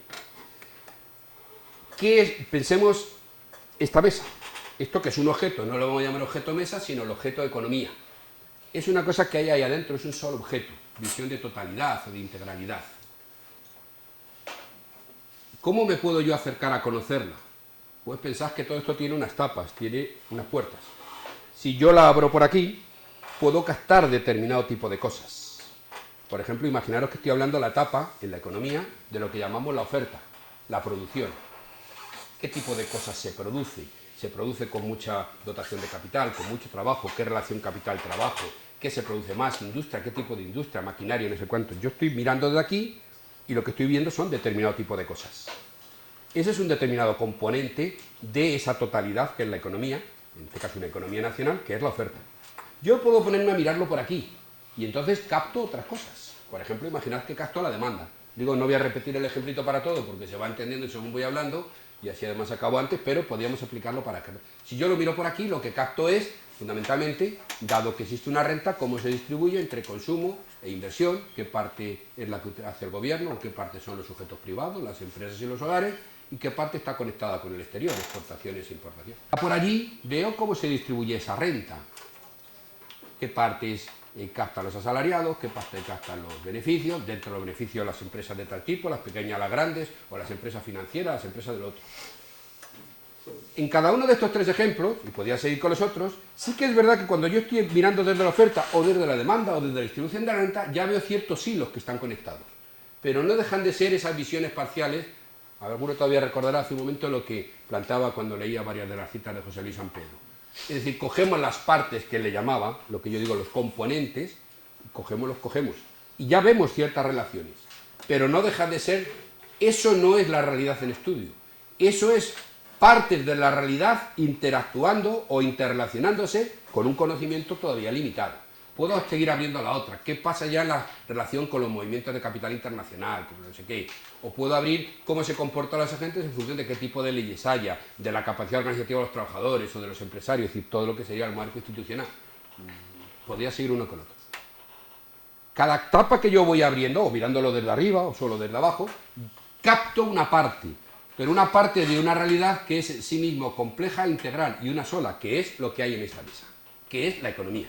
Y por lo tanto, cuando yo tengo una visión sistémica de todo, cuando junto el conjunto de las cosas, cuando soy capaz de ver en cada uno, en este caso, de los 6 elementos, en cada uno de ellos soy capaz de ver cuáles son los elementos principales que están interaccionando, lo que están relacionándose. Y todo ello, además, sobre todo muy relacionado con el marco institucional, pero ya que lo pongo de esa manera, sabiendo que lo que hay en la economía, que la economía tiene que ver con comida, tiene que ver con intereses, tiene que ver con que si este gana bastante, pues sus niños van a estar mejor y van a ir a mejor escuela, y el otro no. Todo eso tiene que ver con relaciones de poder. Al final, realmente, en la economía se dan no relaciones entre empresas, no relaciones entre individuos, sino entre individuos que están en una posición y otra, y están además no individualmente, sino formando grupos sociales o clases o como lo queráis llamar. Y por lo tanto, es distinto el comportamiento y los intereses que pueden tener determinadas capas de pequeños propietarios a lo que pueden tener los grandes, o lo que tienen los grandes financieros, o tampoco son iguales todas las relaciones entre todos los asalariados, también caben distinguir categorías, pero lo que trato de decir es que finalmente hay unas relaciones donde quienes poseen fundamentalmente el capital tienen una relación de dominio en la sociedad y por lo tanto en la economía. Quien quiera conocer la economía, partes puede conocerlas desde la oferta, desde la demanda o desde el marco institucional. La economía es una sola cosa, quien quiera tener una visión articulada de todo, lo que tiene que conocer es el conjunto. ¿Dónde el ejemplo no es bueno? El de la mesa, esta. En que la mesa, por la cuenta que nos tiene, está aquí estática. Mientras que la economía serviría ese ejemplo y la mesa encima moviéndose. Es decir, en dinámica, porque se mueve. Y entonces, esos elementos, esos componentes y esos vínculos entre componentes no solo explican una visión estática de las cosas, sino por qué la mesa se va moviendo, por qué la economía se mueve. Se mueve en términos de crecimiento, se mueve en términos de tensiones monetarias, se mueve en distintos tipos de cosas. Y entonces, por eso planteaba antes que la visión sistémica habla además de una historicidad, esto ha tenido sus orígenes, pero habla de una dinamicidad. El objeto de estudio en la realidad social se mueve y por lo tanto desde ese punto de vista no se trata solo de captarlo en un instante, sino de captar históricamente cómo se ha creado y luego además ver cuál es su tipo de movimiento. Bueno, pues yo creo que un análisis de este tipo hace fecundo la capacidad de interrelacionar un conjunto de cosas que permite explicar bien cuestiones de una aquí y ahora y de por qué hemos llegado aquí a una aquí y ahora, porque todo esto tiene unos antecedentes, etc. Y la otra, y muy breve, ¿y si en vez de hablar, y si en vez de pensar en términos de una economía nacional pensáramos en la economía mundial? Pues yo creo que tener un pensamiento, un enfoque sistémico también ayuda bastante. Es un recorrido que los que han tenido me han tenido que soportar en alguna de las clases de economía política, pues ya se lo saben. Pero el capitalismo es un sistema dinámico, va teniendo una serie de cambios, que es lo que comúnmente llaman modelos de acumulación, regímenes de acumulación, regímenes sociales o estructuras de... se me ha ido el nombre, estructuras sociales de acumulación, da igual. O sea, distinto tipo de periodos en los que el capitalismo, manteniendo una cierta matriz común, a su vez hay un conjunto de cosas que van cambiando. Bueno, pues hay una serie de regímenes que han hecho que la economía mundial en cierto momento sea poco importante en el sentido de que no era la clave de cómo se desarrollaba todo el proceso económico, pero ha habido otros, por ejemplo, el momento en el que estamos ahora mismo, donde lo que pasa en la economía mundial es santo y seña, es clave del propio régimen de acumulación. ¿Cómo estudiar entonces esa economía mundial? Pues partes, componentes e interdependencias, es decir, articulaciones. ¿Cómo puede uno estudiar hoy la economía mundial? Diciendo, hay tres cosas esenciales en la economía mundial. Una es quiénes juegan, los sujetos. Otra es a qué juegan, como si estuviera hablando de un deporte. Y otra es dónde juegan. Esto es lo que vería un astronauta, hablando en términos figurados, si se asomara para mirar ese ente único que se llama economía mundial, sentido de totalidad. ¿Qué vería ese astronauta imaginario mirando esa cosa imaginaria que es economía mundial? Pues vería, repito, gente. ¿Qué es gente? Perdón, agentes, digo gente. Agentes, es decir, jugadores. ¿En qué se fijaría fundamentalmente si hablamos ahora, no hace 50 años o 150? Pues vería una cosa llamada, o un tipo de agente llamado compañías transnacionales, vería otro tipo de agente que son los grandes estados que intervienen en la economía mundial de múltiples maneras, vería que hay organizaciones multilaterales, etcétera, que también actúan. Hay jugadores. ¿A qué juegan esos jugadores? Si son chutadores o baloncestistas, con la mano o con el pie, ¿a qué le dan? Hacen producción internacional, comercio, relaciones entre las monedas, hay procesos migratorios, relaciones financieras. Esos son los flujos de intercambio, las modalidades. ¿Dónde juegan? En las relaciones de unas economías con otras. Estados Unidos con España, China con no sé quién, el otro con el otro, la Unión Europea. Esos son los espacios interseccionados, insertados, donde hay. ¿Qué es la economía mundial? Los jugadores, los flujos, las interrelaciones de las economías o las inserciones de las economías nacionales. Es eso y otra cosa, que es todo junto, dicho de otra manera, la interrelación. ¿Y cómo se puede estudiar? Pues termino como he advertido antes, empezando.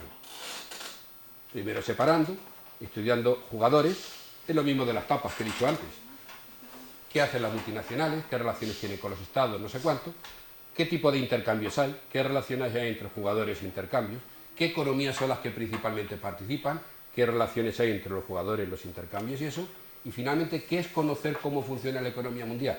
Juntar todo eso en una interpretación, es decir, esencialmente lo que hace que hoy la economía funcione de tal manera y su dinámica sea de tal tipo, cuando entra en crisis o cuando está estupendamente, si es que crece esa economía en global, en conjunto, funciona a partir fundamentalmente de tales elementos con tales relaciones. Esos son los elementos determinantes de su dinámica. Esta es la manera en como yo entiendo, contado en 4 o 5 minutos, que un enfoque de tipo sistémico puede ayudar a entender, a colocarse bien, a hacerse esas buenas preguntas, etcétera, etcétera, en lo que tiene que ver con el análisis de una economía nacional y a nivel internacional. Ahí lo dejo. A partir de ahí pasamos a...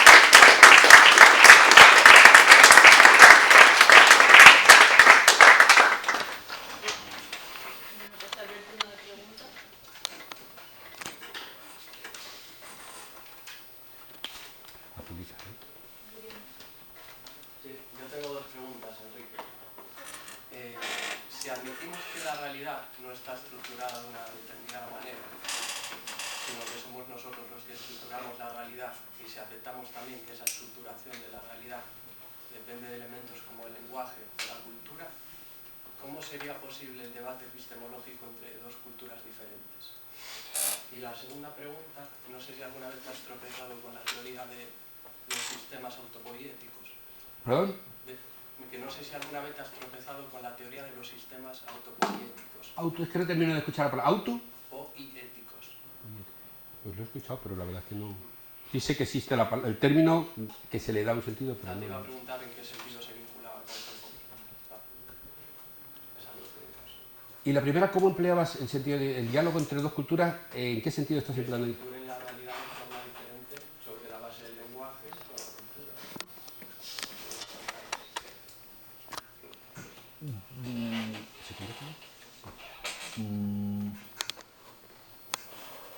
A ver, dos cuestiones muy relacionadas y breves, para que haya más posibilidad de charlar más. La primera, he dicho que yo no comparto la idea de que la realidad tenga ya una estructura dada, etcétera. Eso lo hemos hablado. Lo que sí hago es aceptar a alguien que me dijera que sí entiende eso de esa manera y que entra, por ejemplo, en su concepción del mundo, como dije antes, de las cosmovisiones.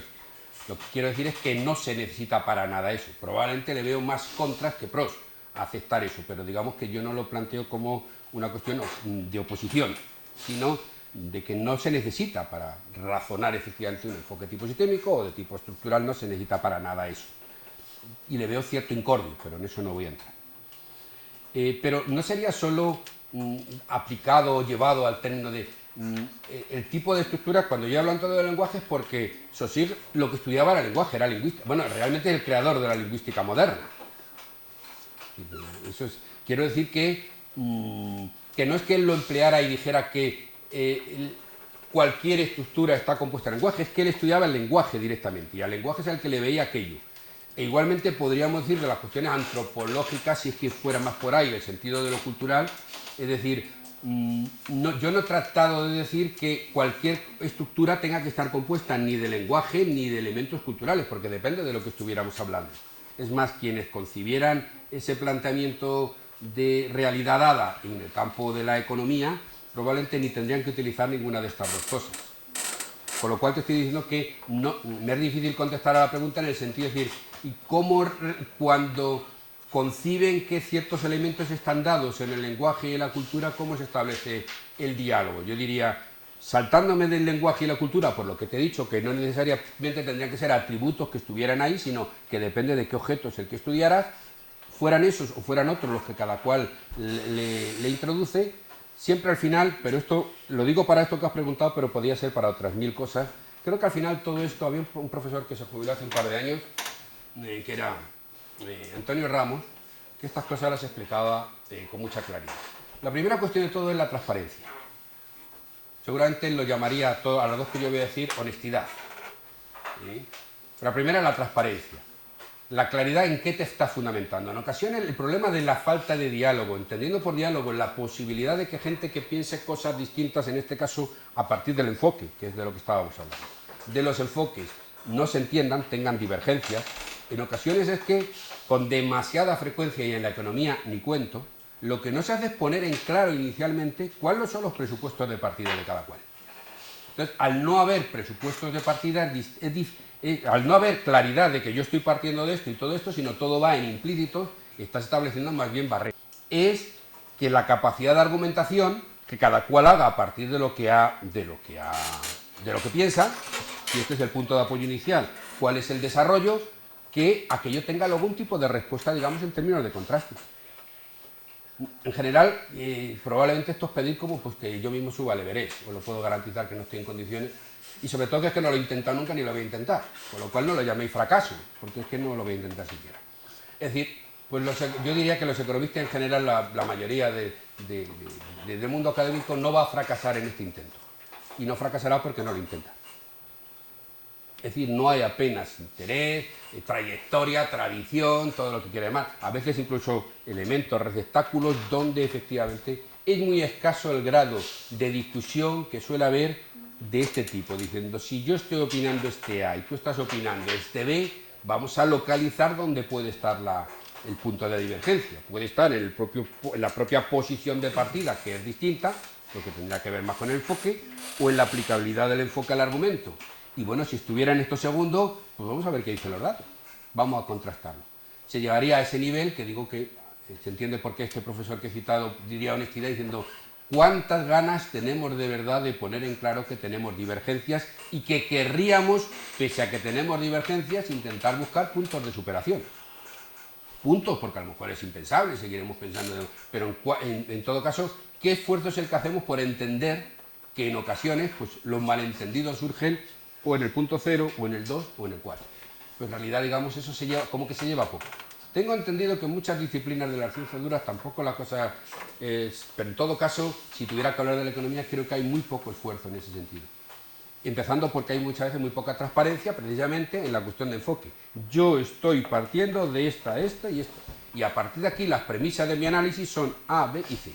Y desde aquí, los elementos que analizo son C. Es decir, esa sistematización, ahora no hablo de sistémico, sino sistematización en el sentido de esquematización, de marcar los pasos de lo que voy haciendo, como que no se lleva. No suele corresponder al estilo de los economistas.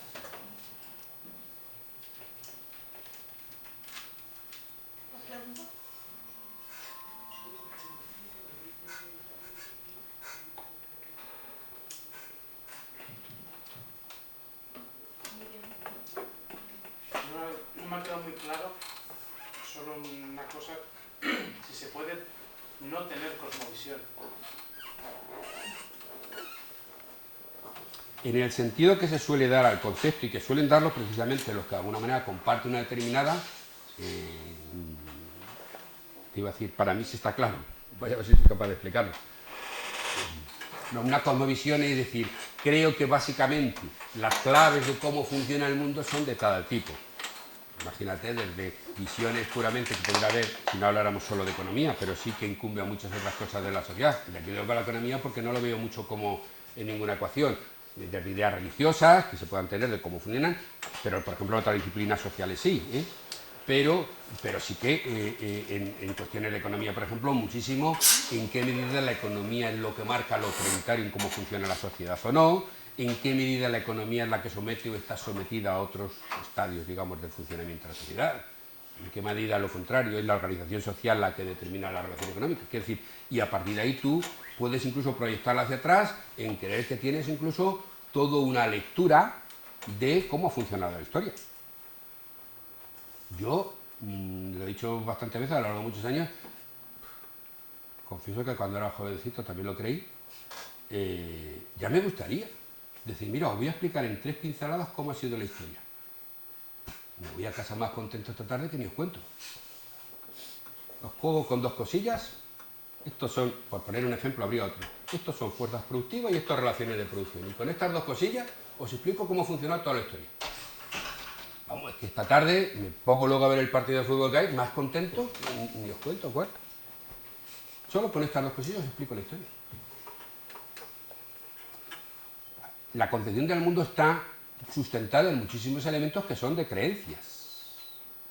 Y a lo mejor no son ni mejores ni peores, y sobre todo al ser creencias que, como tantas otras cosas, es difícil. Y ahí tú no hay contrastabilidad. Si tú crees que eso ha sido así, y por supuesto, ¿por qué digo creencia y no digo teoría? Porque no aporta ningún elemento de contraste de eso, claro.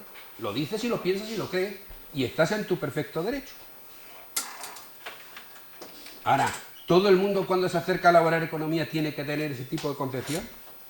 La cuestión es tener una representación del mundo para entenderlo. Vamos, si yo tuviera que interrogarme incluso a mí mismo, así en un 5º grado de esto, poniéndome el foco, yo creo que, por ejemplo, creo que no lo tengo. O sea, no es que uno no tenga ideas, sino que no tienes toda una concepción elaborada del proceso del mundo y su historia.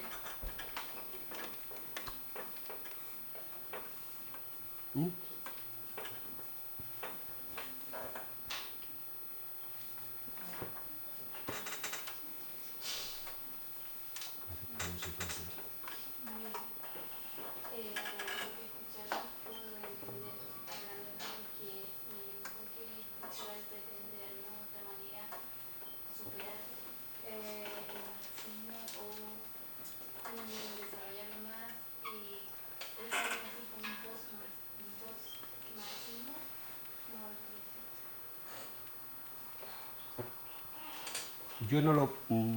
creo a su vez que entiendo lo que quiere decir, pero no lo plantearía así. ¿No? Yo no creo que este planteamiento esté ni, digamos, ni previo, ni contra, ni superando. Quizá el concepto de superación es un poco más traicionero, en un sentido de que en la medida en que el pensamiento en sí mismo, de alguna forma, quiere siempre, el pensamiento, en cuanto a eso, repito, la capacidad de conocimiento, llegar a más, pues siempre cuando te estás apoyando en gente que ha aportado muchas cosas, querer llegar mucho más lejos es superar, pero quizá pudiera dar lugar a otras connotaciones que a lo mejor no serían tan claras de entender. Por ejemplo, sobre todo, yo no sabría responderte a lo del postmarxismo y tal, sobre todo cuando uno mira luego cómo trabaja. Yo muchísimas de las cosas que planteo, creo que han salido algunas, sobre todo cuando yo trabajo, claro, en las cuestiones de economía, no cuando hablamos en general del enfoque, me sigue valiendo muchísimas cuestiones del planteamiento de Marx. Yo creo que ha sido decisivo en colocarnos en la posición de entender el capitalismo como sistema, es decisivo. E igualmente hay un conjunto de teorías ya específicas que pueden estar en Marx, que en algunos casos puede decir, hombre, estas están bien fundamentadas, estas otras luego ha habido gente que ha sido capaz de desarrollarla mejor, esto otro no hay por dónde cogerlo, pobrecito de ello, o esto otro ha quedado de todo. Es decir, hay un conjunto de cosas, pero es que, ¿de qué autor no se podría decir eso? Ha citado precisamente un tipo de autor que, habiendo creado, primero siendo probablemente el generador de una de las cosmovisiones más potentes que ha existido, si uno coge las grandes ideas primero de la Ilustración, la siguiente potencia es la de Marx, se comparta o no, en cuanto a lo que es como concepción del mundo, etcétera, pero sí, desde luego potente y en un montón de cosas muy atractivo y muy interesante, al menos a mí no me cabe ninguna duda que eres. Eso significa que haya que adscribirse a ello y que haya que tomarlo como usualmente se toma, que es como doctrina. Pues este sí lo hará y aquel otro no lo hará, porque eso dependerá, ¿no? Pero eso no deja de reconocer la enorme potencia que ha habido. Y si hablamos ya directamente de lo que es en cuanto a aportación del enfoque, para mí es decisivo. Si dije antes que yo no soy capaz de acercarme al entendimiento de la economía sin esa visión de economía política, y esa visión de economía política tiene los elementos sustanciales son más. Eso es más allá, digo, de que a su vez luego hay aportaciones específicas en el campo teórico, en mi opinión, tremendamente interesantes del propio Marx. Igual que otras que no compartiría en absoluto, pero son cosas distintas. Eso ya estaríamos hablando de teorías específicas. Y por tanto ahí no podríamos estar hablando de creo que es bueno, interesante para acercarse al conocimiento, sino, oye, luego esto realmente está bien argumentado y sobre todo, esto luego cuando lo contrastas con la realidad es así o no es así. O simplemente, como no lo ves, crees en ello. Pues entonces estamos en otra cosa, las creencias. Y entonces, si estamos hablando de teorías, tenemos que estar hablando de otra cosa que tenga ese margen de contraste. Ahí puedes compartir unas y otras no, quizá. Pero yo no me sentiría, no sabría qué decir. Para mí esto tiene mucho de Marx en un determinado sentido, como tendría otra serie de autores. Bueno, tiene mucho de José Luis San Pedro, ¿no? Lo que dije antes. No, yo no creo, vamos, mi idea es que si alguien me dijera, imagínate, formular de esta otra manera, para terminar de expresar la idea. Si alguien me dijera, quiero desarrollar una forma de pensamiento postmarxista, yo le diría, no lo intentes. Por múltiples razones, no voy a detenerme, no lo intentes, no merece la pena. Por tanto, si opino eso, que ni merece la pena, no voy a estar yo precisamente en esa brega, ¿no?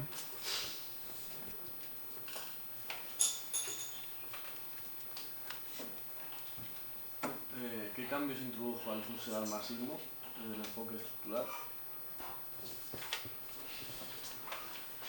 Exactamente, ni siquiera son cambios. Es justo incluso probablemente el título, sobre todo de los dos libros importantes que tiene sobre esto, te podría dar una idea, que es del Pour lire le Capital.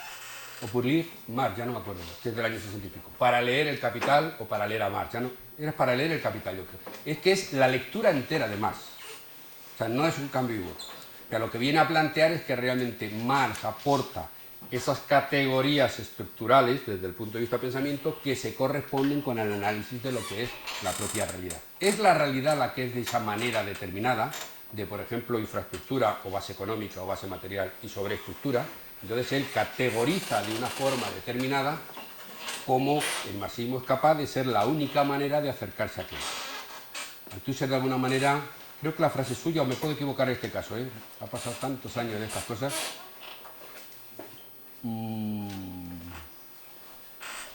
creo que fue él el que planteaba que el marxismo era la ciencia de las ciencias, con lo cual nos puede dar una idea. Es decir, de ahí salía casi todo. Bueno, tampoco es distinto el reto que muchas veces se hace de querer que de ahí hay poco menos que te descuidas, que a veces parece, podría haber gente, hablo en broma, claro, que podría creer que ahí hay un recetario de cocina, y verdad que no.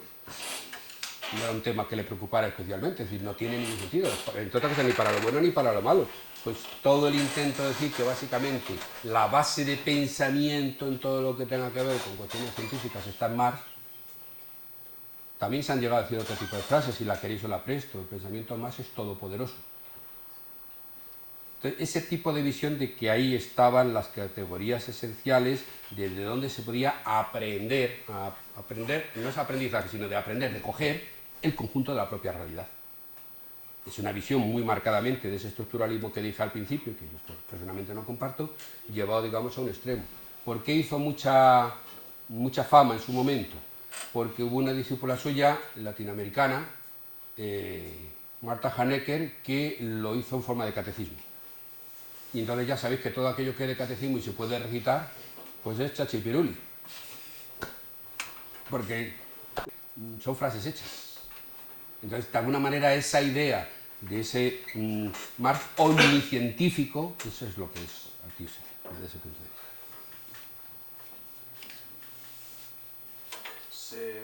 Se ha dicho antes que que el enfoque sistémico no es dialéctico, es decir, no se basa en una relación de tesis-antítesis, pero sí que se basa en que en que la realidad se va modificando.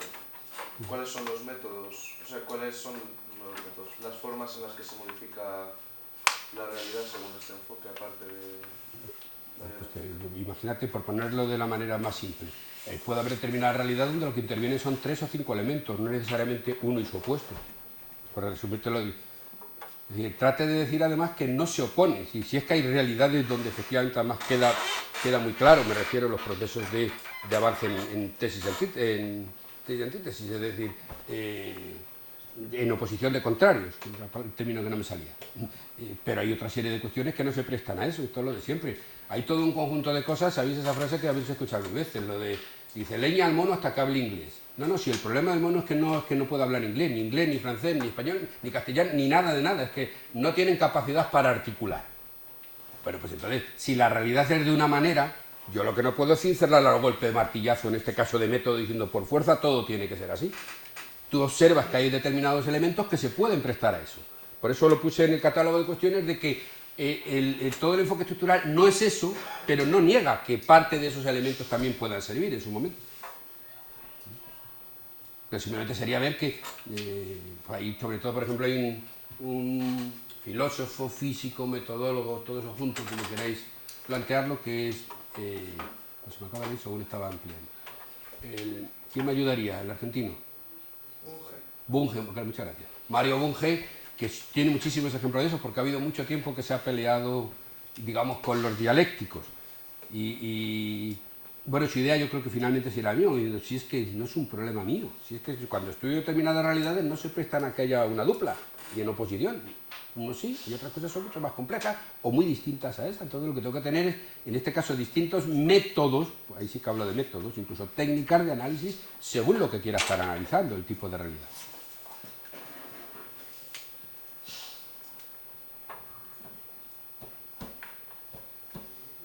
Yo quería preguntarte si dentro del enfoque estructural se pueden diferenciar como corrientes de pensamiento, porque o sea, si es verdad que planteáis que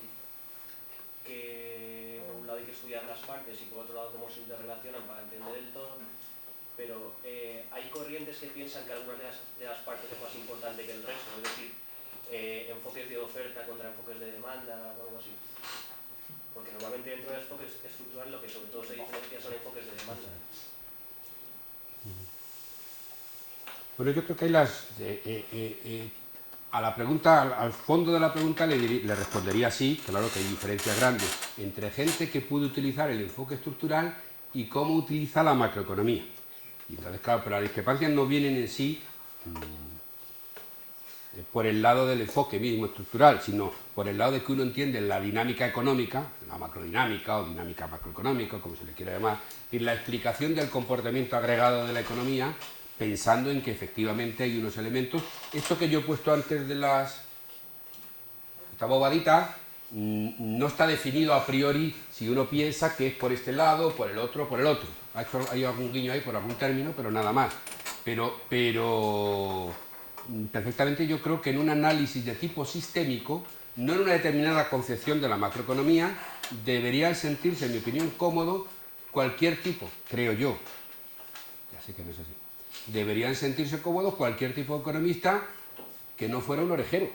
¿Me explico? Alguien que pensara todo lo puedo explicar directamente, me da igual, coged un sol. Y tú podrías decir, pero sé que los hay, sí, ya lo sé. Pero en realidad cualquiera que quisiera explicar qué pasa en la realidad necesitaría utilizar elementos de todo esto. Lo que ocurre, y seguiría habiendo posibilidad de grandes divergencias. ¿Por qué? Porque uno pone el énfasis en que son tales elementos los más importantes que el otro. Pero también te puede ocurrir incluso el análisis internacional. Al final tú haces el análisis cómo se mueve y, por ejemplo, en el tema de los flujos mismos, la relación que puede estar habiendo entre la importancia de la producción internacional y de los flujos financieros, tú puedes encontrar a dos autores, a dos especialistas, y te pueden parecer los dos, efectivamente, buenos especialistas, pero uno pone más el énfasis por un lado por otro, y seguiría habiendo entonces divergencias en ese aspecto. Bueno, pues aquí, si lo trasladas a lo que he dicho, has dicho muchísimo, pero no vendrían tanto. Del mismo modo que puede haber macroeconomistas que tú les hablas de lo del sistémico y dices, yo trabajo...